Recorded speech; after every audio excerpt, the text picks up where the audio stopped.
So Hitler is kind of taking advantage of all of this. Hitler is promising that he is going to restore German pride. He's going to take away the embarrassment of the Treaty of Versailles, that horrible moral guilt clause, all of these different things.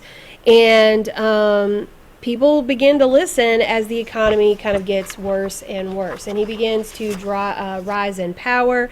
And basically, he promises jobs to restore German pride. And people like it.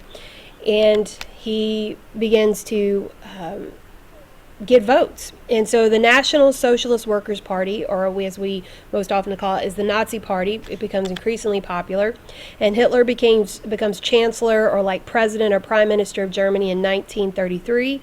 And then once he gets that title, then he seizes all of the power in the country. Basically, once he takes in power, they stop their reparations payments, they withdraw from the League of Nations. All this happens in a very quick amount of time. They start blaming the communists for a fire that broke out in the Riksdag, which is their parliament building. We find out later that the Nazis were actually the ones who started it. They suspend all political parties except for the Nazis. And then they give Hitler dictatorial power. And then in June of 1934, the night of the long knives, the Nazis were called the Brown Shirts. They actually do away with the German army, and the Nazis now take over the army as well. And so basically, Hitler is making sure that the military is aligned with him. So basically, in 1.5 years, Germany has gone from a democracy to a Nazi state led by dictator Hitler. He begins to convince the Germans that the Jews are to blame for all the nation's problems. They're going to pass the Nuremberg laws, which are laws that limit the civil rights of Jews. He begins to take territory that's surrounding Germany, and Australia and Czechoslovakia were soon taken over. Hitler was actually from Austria, and so Austria is one of the first. Basically, he wants all the German-speaking people to be together. And so Austria, they speak German. He takes a part of Czechoslovakia, which was the Sudetenland, and basically any of this. And they start to ship off Jews, moving them into ghettos before they'll actually get to the point of concentration camps. Benito Mussolini is in Italy. He's the fascist dictator of Italy and the leader of the fascist party. So the political party of Hitler was the Nazi party, and then for Mussolini, it's the fascist party. And Mussolini is actually the one who comes up with fascism. So fascism is basically a military type of dictatorship where you totally control the government, and it's extreme nationalism. You place the state above the individual, like the glory of Italy over what your personal needs are. He is the one who came up with this idea. Their motto was believe, obey, and fight. Believe, obey, and fight. Under fascism, there's no freedom of speech. You prefer war and militarism to peace. You do aggressive foreign expansion. Remember that Italy is very also unhappy with the Treaty of Versailles. So Mussolini, like Hitler, is promising to restore like the former glory of their country. In this case, he wants to go back to the glory of the Roman Empire. Remember that the only two independent countries in 1914 in Africa were Liberia and Ethiopia. And so remember that the Ethiopians had been attacked before by the Italians, but the Ethiopians led by King Menelik had won. This had been a huge embarrassment for the Italians, and so Mussolini tries to fix this by ordering the invasion of Ethiopia. Now, the League of Nations is supposed to be preventing wars. What do?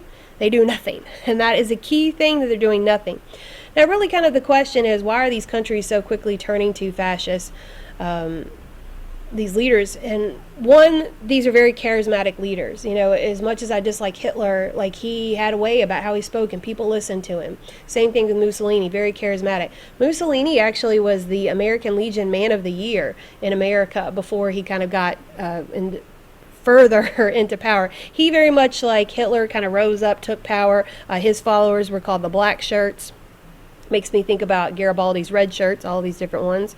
And like Hitler, he rigged the elections and such, and got himself, and he was called El Duce and becomes the total dictator and leader of Italy. He does all these kind of interesting things, like he gives awards. He wants women to stay home and to be pregnant. He wants to encourage the population of Italy, and so he actually gives awards to families who have more than 8 children. It's kind of some interesting little things that he does during this time period. Women could have no more than 10% of the high-paying jobs in the government because, again, he wanted them to be having children. He's really big on encouraging the growth of the population. There was actually a special tax on bachelors. Also, really wanted to shape the youth, kind of the same thing that Hitler will do. Hitler and Mussolini will spend a lot of times kind of discussing and making plans, and so they're going to form a strong alliance. We have also in Japan, Hideki Tojo. Often, sometimes you might see it written Tojo Hideki. Tojo is actually his last name, but in Japanese culture, they write the last names first, so I've written it the American way. He is the military leader. He's the general of the Japanese military during World War II, and the leader, I'm sorry, it's not the fascist party. I got a little typo there, so you can kind of ignore that.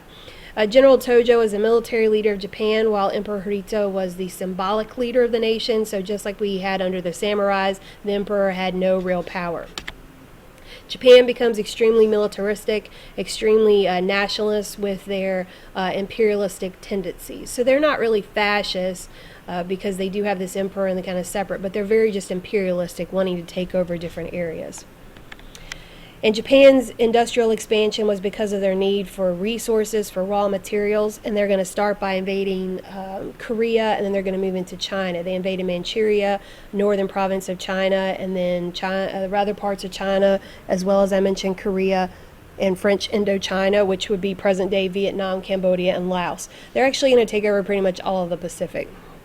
The islands and kind of that whole area is what will ultimately happen.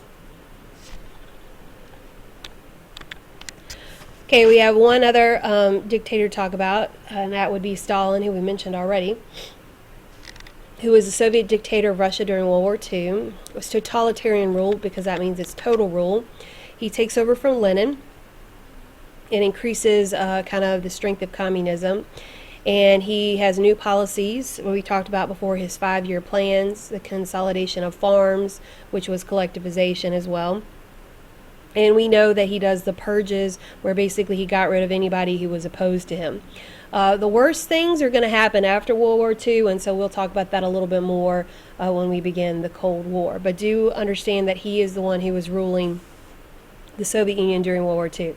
Now, Japan, Italy, and Germany are going to be allied, but the Soviet Union is going to be allied with Britain and France and ultimately the U.S. Okay, so I want you to stop right now, and we're going to do an exit ticket for part 1. You can use your notes, and you have 10 questions that you're going to answer.